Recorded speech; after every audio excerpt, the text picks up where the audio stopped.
నమస్తే, welcome to Dootha media. నేను Pawan Kalyan cinema Harihara Veeramallu థియేటర్లో జోరుగా ఆడుతుంది.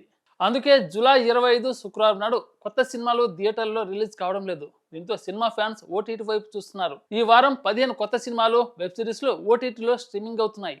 తెలుగు, హిందీ, కన్నడ, తమిళ్, మలయాళ భాషలో సినిమాలు, సిరీస్లు అందుబాటులో ఉన్నాయి. అందులో ముఖ్యంగా నవీన్ చంద్ర, కామాక్షి భాస్కర్లో నటించిన షో టైమ్ సినిమా గురించి చెప్పుకోవాలి. ఈ సినిమా కొన్ని రోజుల క్రితం థియేటర్లో రిలీజ్ అయింది. మంచి థ్రిల్ ఇచ్చింది. నవీన్ చంద్ర ఇటీవల నటించిన బ్లైండ్ స్పాట్ 11 సినిమాకు ఓటీటీలో గట్టి రెస్పాన్స్ వచ్చింది. అందుకే షో టైం కూడా ఓటీటీలో హిట్ అవుతుందని అంచనా. విజయ్ అంటూ నటించిన మార్గన్ సినిమా కూడా ఈ వారం స్ట్రీమింగ్కి వస్తుంది.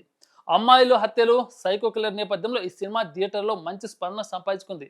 ఇప్పుడు ఓటీటీలో అదృష్టం పరీక్షించుకుంటుంది. హిందీలో సర్జామీన్ కూడా చూడదగ్గ సినిమా. అమెజాన్ ప్రైమ్లో నోవాక్సిన్, రంగీన్, మార్గన్, సన్నెక్స్లో show time, X and Y, నెట్ఫ్లిక్స్లో Mandala murder, the winning try, trigger, happy Gilmore 2, ఆంటిక్ డాన్, జీ5లో సాంకని 2, లయన్, గేట్ ప్లేలో Johnny English, strike again, the plan, the success, జీ హాట్స్టార్లో the society, Ronth, Washington black, Sarzameen streaming అవుతున్నాయి. ఈ వారాంతం ఓటీటీ లవర్స్ సినిమాలు చూస్తూ పండగ చేసుకోవచ్చు. ఇలాంటి మరిన్ని అప్డేట్ కోసం దూతా మీడియాను సబ్స్క్రైబ్ చేయండి. Thank you.